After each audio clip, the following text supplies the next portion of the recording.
요나서 4장 1, 2절과 9절에서 11절 말씀입니다.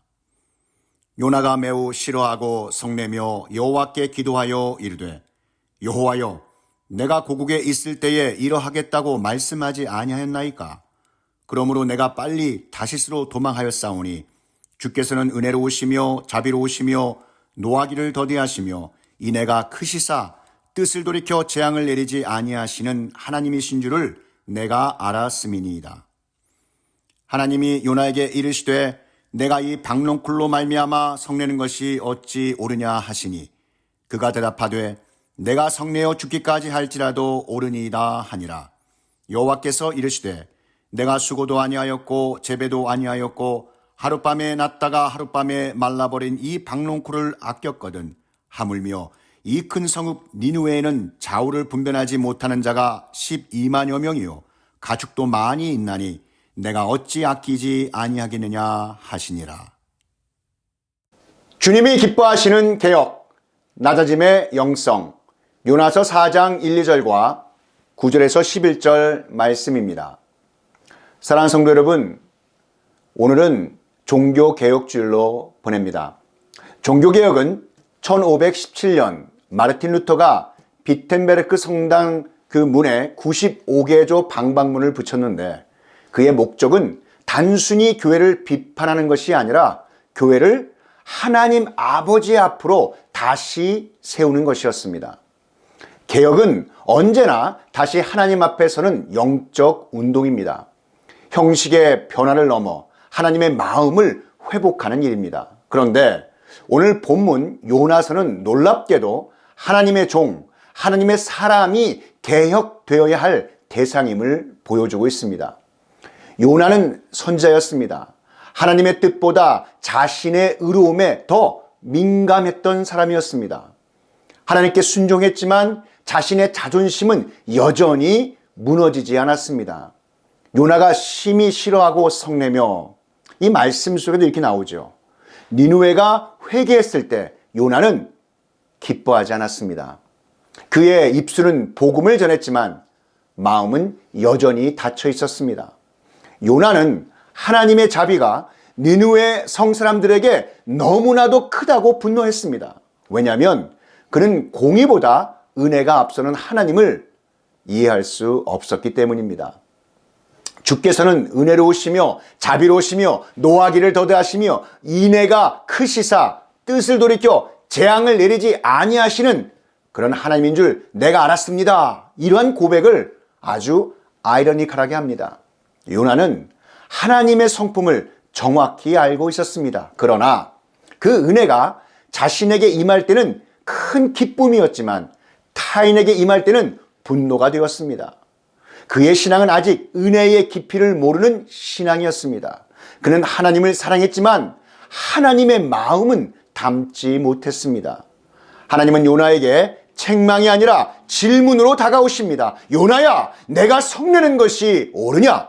이 질문은 단순한 도덕적 판단이 아니라 하나님의 마음으로 너 자신을 다시 보라는 하나님의 사랑의 초대였습니다. 하나님은 요나에게 박농쿨을 주시고 그것이 시들게 하셨습니다. 요나는 박농쿨 하나로 인하여 기뻐하고 또 박농쿨 하나로 말미암아 성냅니다. 그때 하나님은 이렇게 말씀하십니다. 요나야, 하물며 이 큰 성읍 니느웨에는 좌우를 분별하지 못하는 자가 12만여 명이요 가축도 많이 있나니 내가 어찌 아끼지 아니하겠느냐. 요나가 붙잡은 것은 자신의 감정과 자신의 관점이었지만 하나님은 잃어버린 영혼의 관점으로 세상을 보고 계셨습니다. 주님이 기뻐하시는 참된 개혁은 하나님의 시선으로 나 자신을 다시 보는 것입니다. 하나님은 지금도 우리에게 묻고 계십니다. 너는 왜 그렇게 성내느냐? 너의 분노는 나의 마음에서 비롯된 것이냐?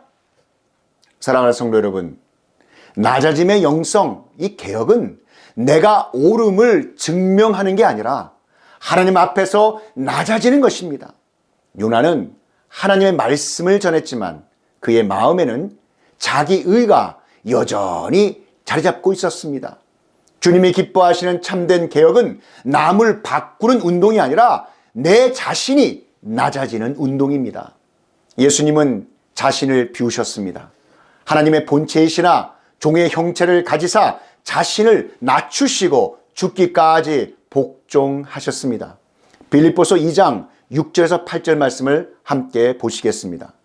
그는 근본 하나님의 본체시나 하나님과 동등됨을 취할 것으로 여기지 아니하시고 오히려 자기를 비워 종의 형체를 가지사 사람들과 같이 되셨고 사람의 모양으로 나타나사 자기를 낮추시고 죽기까지 복종하셨으니 곧 십자가에 죽으심이라. 아멘. 하나님의 개혁은 언제나 낮아짐에서 시작됩니다. 십자가의 길은 패배의 길이 아니라 진정한 변화의 길입니다. 그렇다면 내 안에 요나를 깨트린다라는 이 말은 단순히 성격을 고치는 차원이 아니라 자기 중심적인 신앙을 깨뜨리고 하나님의 마음으로 다시 태어나는 영적 변혁을 의미합니다. 요나서 4장의 핵심은 하나님은 긍휼의 하나님이시지만 요나는 자기에 의해 사로잡힌 사람이었다는 데 있습니다. 그렇다면 내 안에 요나를 어떻게 깨뜨릴 수 있을까요? 첫째, 먼저 자기 의를 깨뜨려야 합니다. 나는 옳다라고 하는 생각을 다 내려놓으셔야 합니다. 요나의 문제는 내 말이 옳지 않습니까? 저 니느웨 사람들은 벌받아 마땅합니다. 여러분, 오늘 우리의 모습 같지 않습니까? 저 사람은 교회에 어울리지 않아. 나는 그래도 저 사람보단 나아요. 여러분, 내 기준과 판단으로 사람을 재단할 때마다 여러분 이렇게 기도하시기 바랍니다. 주님, 내 안에 옳다 여기는 자아를 십자가에 못 박습니다. 여러분, 회의나 대화 중에 내 생각이 전부 옳다는 마음이 올라올 때마다 먼저 잠시 침묵하고 성령 하나님께 여쭈어보는 습관을 들이시기 바랍니다. 이것이 요나의 자기 의를 깨뜨리는 첫 걸음인 줄 믿습니다. 두 번째, 우리의 감정의 신앙을 깨뜨리셔야 합니다. 분노와 실망을 믿음으로 바꾸는 몸부림이 있어야 합니다. 요나의 문제는 하나님께 화를 냈습니다. 내가 이렇게 될 줄 알았다니까요? 오늘의 우리들은 하나님께 실망하고 교회에 상처받고 사역에 낙심한 적이 너무 많지 않습니까? 감정의 요나를 깨뜨리는 방법은 감정의 자리에서 무릎을 꿇는 것입니다. 분노가 올라올 때마다, 분노가 치솟을 때마다 주님, 제 분노보다 하나님, 하나님의 크신 주의 긍휼을 바라보게 하여 주옵소서. 여러분, 상처받았을 때 주님, 이 아픔을 사용하셔서 누군가를 위로하게 하여 주옵소서. 세 번째, 결과 중심의 신앙을 깨뜨리셔야 합니다. 순종 자체가 목적이 되게 하십시오. 요나의 문제는 내가 이렇게까지 왔는데 결과가 이게 뭡니까? 라고 하는 불평이었습니다. 오늘의 우리들의 모습은 열심히 기도했는데 응답이 없어요, 하나님. 헌신했는데 사람들이 나를 인정하지 않습니다. 여러분, 하나님은 결과보다 순종의 태도를 보십니다. 봉사와 사역의 성공보다 그 길에서 내가 더 주님을 닮았는가라는 이 묻는 신앙으로 바꾸십시오. 결과의 요나를 깨뜨릴 때 참된 평안과 자유가 찾아올 줄 믿습니다. 네 번째, 우리에게 허락하신 지체, 이웃 사람을 향한 그 마음을 항상 새롭게 해야 합니다. 니느웨를 향한 긍휼의 눈이 필요하듯이 말입니다. 요나의 문제는 니느웨를 미워했습니다. 오늘의 우리는 불편한 사람, 나를 힘들게 한 사람에게 마음의 문을 닫아버립니다. 하루에 한 번씩 여러분 이렇게 기도해 보시기 바랍니다. 주님, 오늘 제가 만나게 될 사람을 주님의 시선으로 보게 하여 주옵소서. 여러분, 교회 안에서 니느웨 같은 사람을 품을 때 그곳에 부흥의 불씨가 일어날 줄 믿습니다. 끝으로 하나님의 마음을 배우는 훈련을 하셔야 합니다. 하나님의 마음의 자리인 긍휼의 자리로 내려가는 은혜를 구하십시오.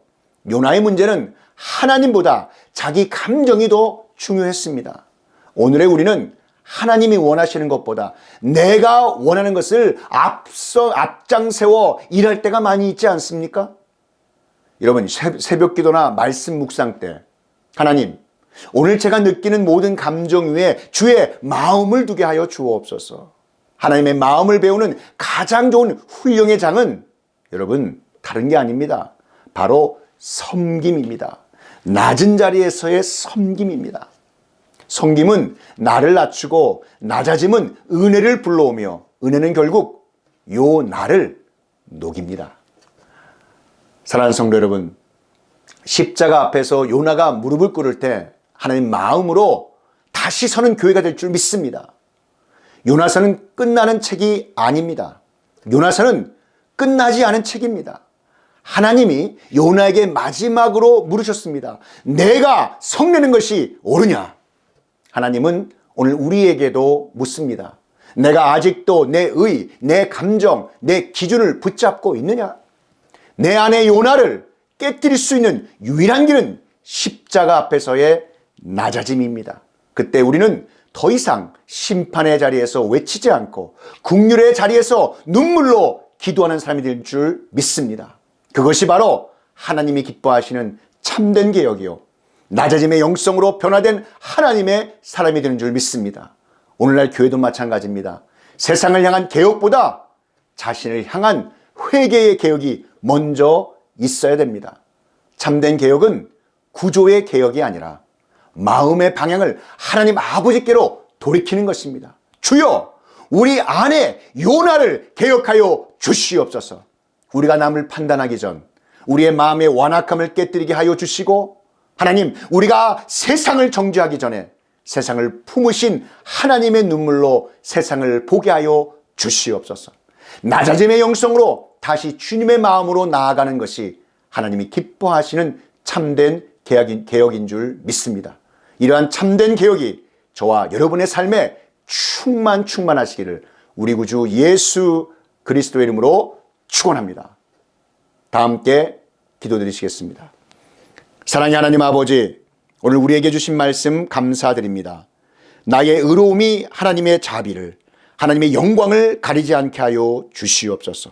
주님의 은혜를 아는 자로서 그 은혜를 흘려보내는 사람이 되게 하여 주시옵소서.